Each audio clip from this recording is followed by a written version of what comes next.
Palabras de alegría y esperanza. Es el domingo 21 del tiempo ordinario.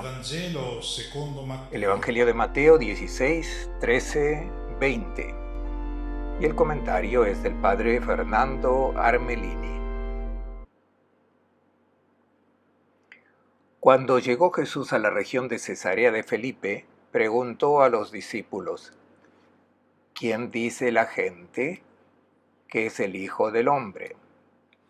Ellos contestaron: unos dicen que es Juan el Bautista, otros que es Elías, otros Jeremías o alguno de los profetas. Un buen domingo a todos. El diálogo entre Jesús y los discípulos que escucharemos en el pasaje del Evangelio de hoy se encuentra en Cesarea de Felipe, una ciudad ubicada en el extremo norte de Israel, al pie del monte Hermón, donde están las fuentes del río Jordán. ¿Cómo es que Jesús condujo a sus discípulos allí y quería tener ese diálogo que escucharemos precisamente en ese lugar?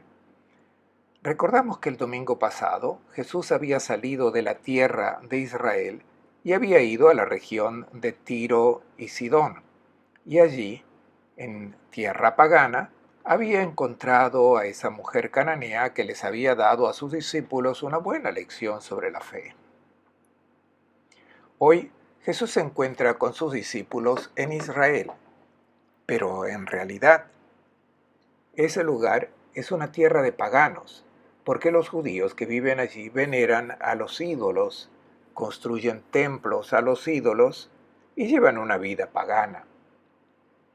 ¿Por qué esa ciudad se llama Cesarea de Felipe? Cesarea porque Felipe, quien la fundó, la llamó con el nombre del poderoso de turno, que era Tiberio César. Sin embargo, ya que en Israel ya había otra Cesarea a lo largo de la costa del Mediterráneo, esta se llamó Cesarea de Felipe.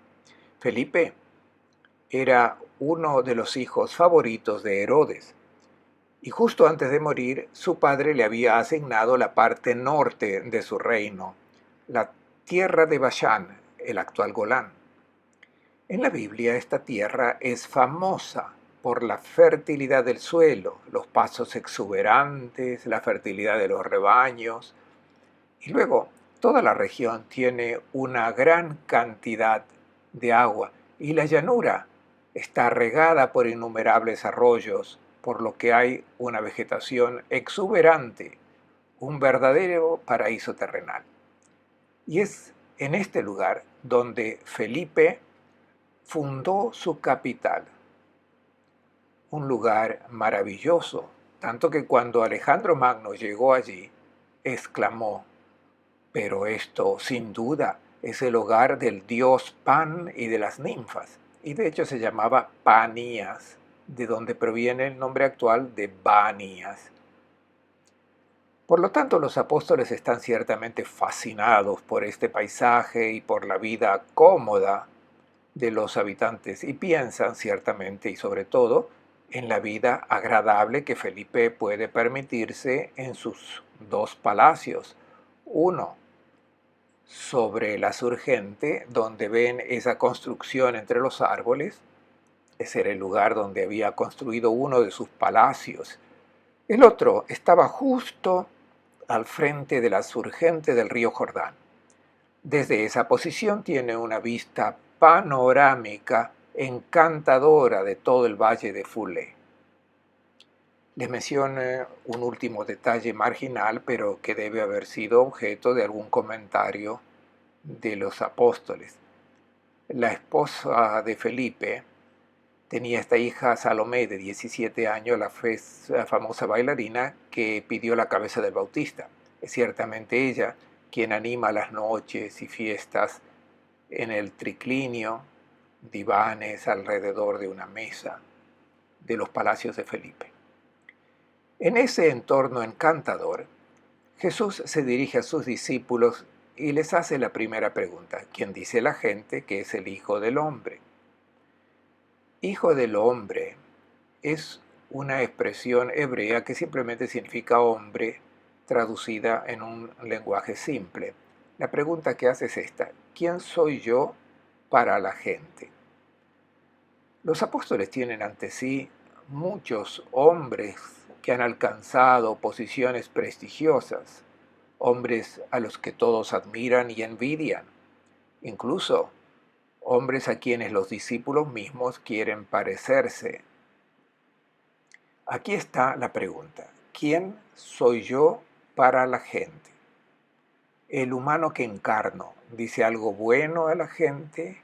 ¿O todos piensan que Felipe es el hombre guapo, el hombre exitoso? Y los discípulos tienen en mente también ellos ese ideal de hombre que también nosotros tenemos en mente, porque a nosotros también nos gustaría ser personas exitosas y posiblemente también personas ricas.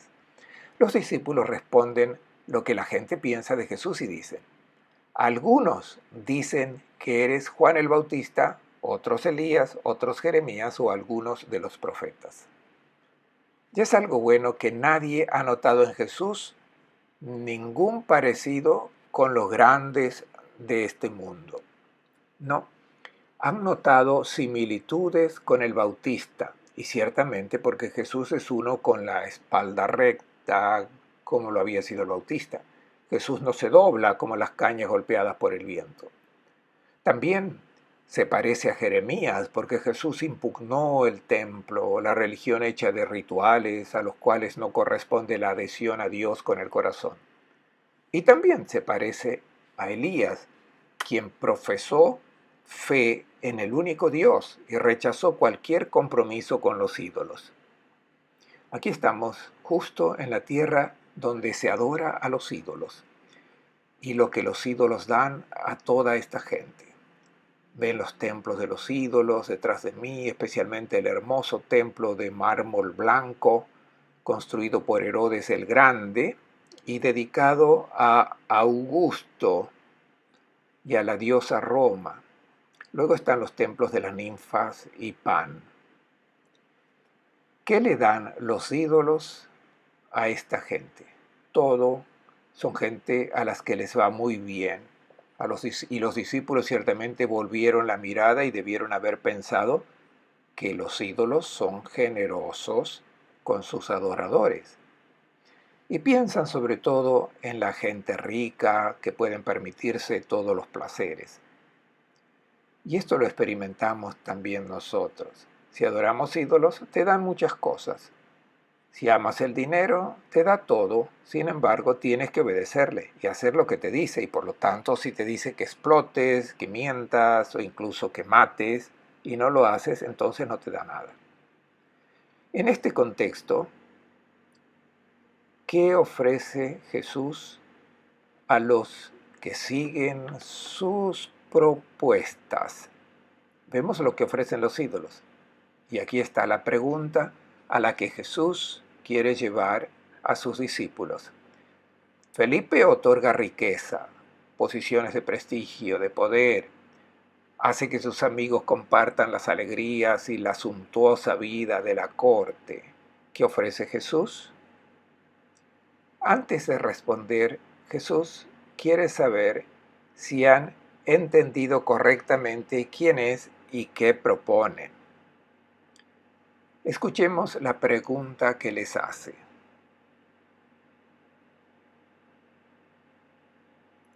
Él les dijo: ¿y ustedes? ¿Quién dicen que soy? Simón Pedro respondió: tú eres el Mesías, el Hijo de Dios vivo. Jesús le dijo: dichoso tú, Simón, hijo de Jonás, porque no te lo ha revelado nadie de carne y hueso, sino mi Padre del cielo. Hemos escuchado lo que la gente piensa de Jesús, pero Jesús quiere saber qué piensan ellos sobre él. Luego hace la pregunta: ¿quién dicen que soy? Parafraseando, ¿quién soy yo para ustedes? ¿Cuánto cuento en sus vidas? Es la pregunta que el enamorado le hace a la amada. Queremos construir una vida juntos, ¿sí? Pero ¿sobre qué base? ¿Sabes quién soy? ¿Piensas ¿Qué significa estar conmigo? ¿Quieres seguirme solamente un poco, volverte un poco más bueno? ¿O están decididos a involucrarse completamente en mi proyecto de hombre? En otras palabras, ¿quieren ser hombres como Felipe o como yo?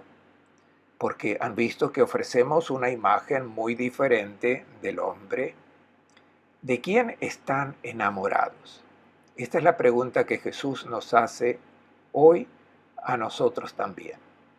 A menudo reducimos nuestra adhesión a Cristo a alguna práctica devocional, pero el problema fundamental es el de la fe.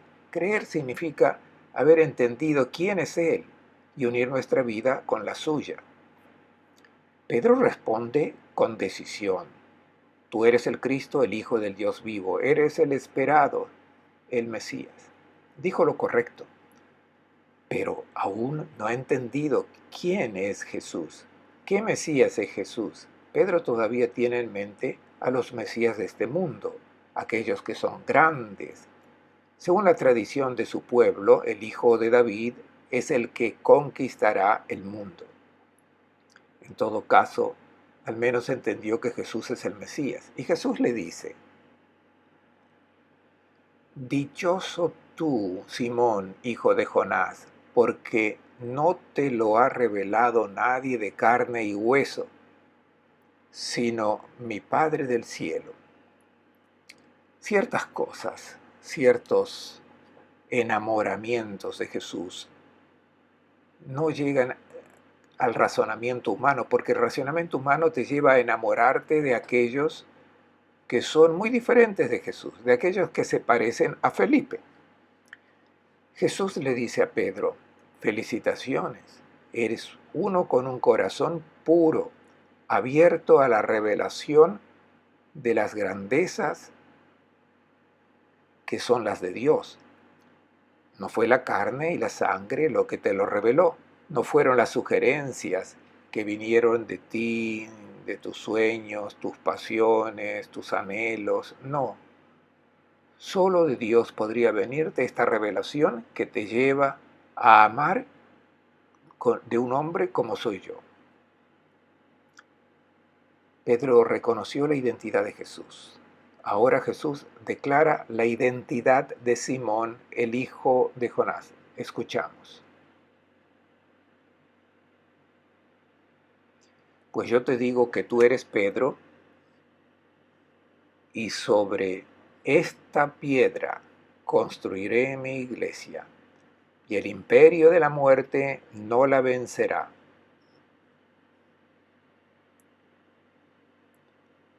Jesús cambia el nombre de Simón y lo llama Pedro, y agrega, sobre esta piedra construiré mi iglesia. ¿Sobre qué piedra está edificada la iglesia de Jesús? ¿Es Pedro la roca sólida? ¿La primacía de Pedro, la roca sobre la cual se construye la iglesia? El malentendido surgió del hecho que en español Pedro y piedra parecen el masculino y el femenino de un mismo nombre. En el texto griego original no es así. Petros es una cosa, Petra es otra cosa. Petros es la piedra, el ladrillo, y Petra es la roca sólida sobre la cual se puede construir un palacio y no se derrumba. Pedro no es la roca. En el Antiguo Testamento y en el Nuevo Testamento, la roca es siempre y solamente Dios o Cristo. Entonces, ¿quién es Pedro?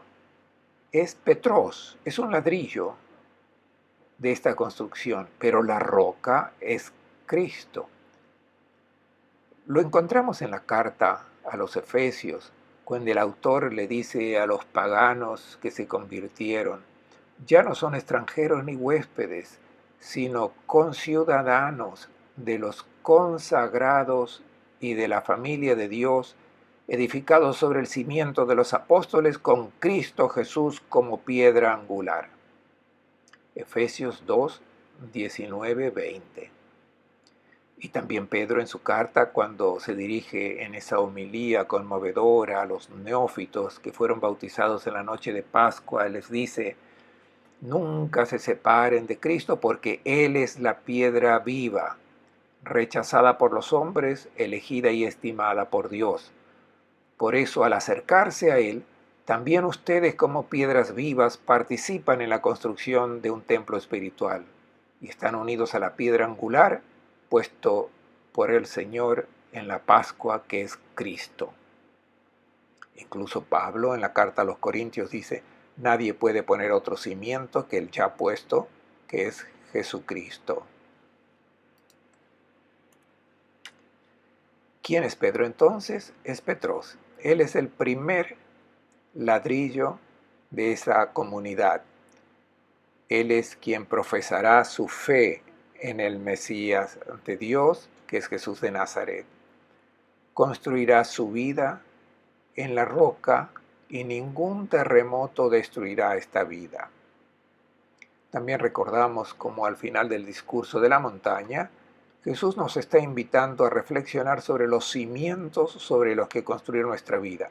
Y dice que la vida se puede construir sobre la arena, es decir, sobre los valores de este mundo, que luego se desmoronan. ¿Qué queda de esos edificios de papel maché que todos admiran? Al final se derrumban. O puedes construirla sobre roca sólida. Y la única roca sólida es la fe en Él, en su palabra, en su evangelio. Quien construya su vida sobre esta roca puede estar seguro que ni siquiera la muerte destruirá esa vida. Y luego agrega que las puertas del infierno no prevalecerán contra esta iglesia. ¿Qué quiere decir con esta imagen de las puertas? Las puertas de los muros de una ciudad eran la parte más difícil de defender porque tenían que cerrarse, también tenían que abrirse. Por lo tanto, ponían en práctica todas las estratagemas posibles para hacerlas inexpugnables. Jesús dice: el infierno, es decir, el reino de los muertos, el Sheol, que es el símbolo de todos los reinos de la muerte que están en este mundo, tienen sus puertas para protegerse, para no ser atacados por la iglesia, por el Evangelio de Cristo. Y estas puertas son muy robustas.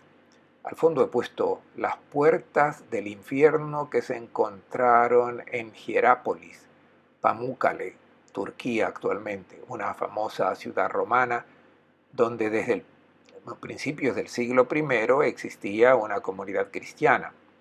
Allí hay aguas termales y de las entrañas de la tierra sale humo y gases tóxicos que realmente parecen provenir del Hades, del reino de los muertos. De hecho, los arqueólogos colocaron después en la puerta del infierno la estatua de Hades. Plutón y el perro Cerberos frente a esa puerta del infierno, protegiendo esa puerta.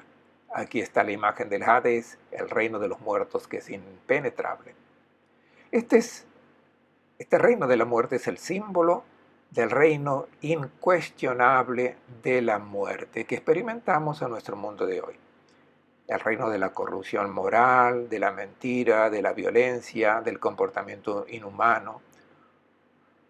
Un reino que quizás también pensamos que sea inexpugnable, invencible, porque se autoprotege de mil maneras, emplea todas las estratagemas para no ser destruido. Y sabemos que quien ataca este reino de la muerte siempre tiene las de perder. Pensemos, si atacamos el reino de la muerte de los fabricantes de armas, ¿cómo se lo puede romper? Es demasiado poderoso. ¿Quién cambiará las leyes crueles del mercado internacional que hacen morir de hambre a tanta gente? ¿Cómo se hace para atacar el reino de las mentiras que se difunden por los medios de comunicación y que destruyen los valores morales, destruye la familia? O el reino de la corrupción política. Son demasiado fuertes. Pensemos también en nosotros. Nadie las derribará. Y es cierto porque si intentamos atravesar estas puertas con, con sus armas, perderemos. Pero si enfrentamos este reino del mal, confiando solo en esa debilidad humana, pero que es la palabra del Evangelio, esas puertas, dice Jesús, no resistirán. Aquí está la invitación a confiar en la fuerza del Evangelio anunciado. De lo contrario, los reinos de la muerte continuarán triunfando. Tenemos en mano la fuerza que Jesús nos ha dado, que es su palabra. Si confiamos en su promesa, anunciaremos con determinación, con confianza el Evangelio. Ahora escuchemos las promesas de Jesús a Pedro. A ti te daré las llaves del reino de los cielos. Lo que ates en la tierra quedará atado en el cielo. Lo que desates en la tierra quedará desatado en el cielo. Entonces les ordenó que no dijeran a nadie que él era el Mesías. Jesús hace dos promesas a Pedro y las presenta con dos imágenes rabínicas. La primera, la de las llaves. ¿Qué significa entregar las llaves a un mayordomo? Significaba darle poder para administrar la vida del edificio y también decidir quién tenía acceso y quién debía permanecer fuera. Ahora Pedro recibe las llaves. ¿Qué significa? ¿Que se ha convertido en el guardián del paraíso? El significado es otro. Aquí se refiere a la imagen rabínica. Los rabinos decían que poseían las llaves de la Torá porque sabían las escrituras, eran ellos quienes las interpretaban y por lo tanto todos dependían de sus sentencias. Ellos declaraban quién estaba en lo correcto y quiénes no lo estaban, quién era santo y quién era pecador. Y Jesús los critica severamente porque les dice, ustedes toman posesión de las llaves de la sabiduría de la Torá y no le abren las puertas de la salvación a nadie y tampoco entran por esa puerta que es la sabiduría de la palabra de Dios. Jesús ahora le da las llaves a Pedro. En hebreo, llave se dice mafteach, que viene del verbo patach, y que no significa cerrar, sino abrir de par en par, abrir.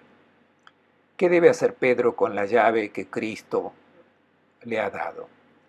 Debe abrir un amplio acceso para todos al descubrimiento de Cristo, al conocimiento de su Evangelio. Sobre todo, emplear su persona al descubrimiento de un Cristo, de un Evangelio encarnado, de abrirle a todos la salvación. Es necesario pasar por esta puerta abierta por Pedro, que es la profesión de fe en el Mesías de Dios, que es Cristo, profesión que él ha hecho. La segunda imagen, atar y desatar. Esta es también una imagen rabínica, significa pronunciar juicios sobre lo que está bien y lo que está mal, discernir entre lo que es bueno y lo que es malo. Es una tarea para Pedro, pero primero tiene que asimilar la sabiduría del Evangelio. Luego podrá pronunciar las sentencias correctas sobre lo que es bueno y lo que es malo. Y también debe tenerse en cuenta que esta tarea de atar y desatar no solo fue encomendada a Pedro. De hecho, inmediatamente después Jesús dirá a todos sus discípulos, lo que aten en la tierra también estará atado en el cielo, y lo que desaten en la tierra también será desatado en el cielo. Significa, las sentencias que pronunciarán ustedes sobre lo que está bien y lo que está mal, su discernimiento corresponderá al pensamiento de Dios siempre que ustedes lo hayan asimilado primeramente la sabiduría del Evangelio. Es el problema de las elecciones de nuestra vida, el de discernir entre lo que es bueno y lo que es malo, y lo que está bien de lo que está mal, lo que es vida y lo que es muerte. Y Jesús ha confiado esta tarea a la iglesia. Si la iglesia es fiel a la fe profesada por Pedro, si se adhiere a la propuesta de Cristo, la iglesia será una guía segura para todos en las elecciones de la vida. Un motivo de reflexión para nosotros, porque es una tarea inmensa y muy delicada lo que Cristo nos ha confiado. Les deseo a todos un buen domingo y una buena semana.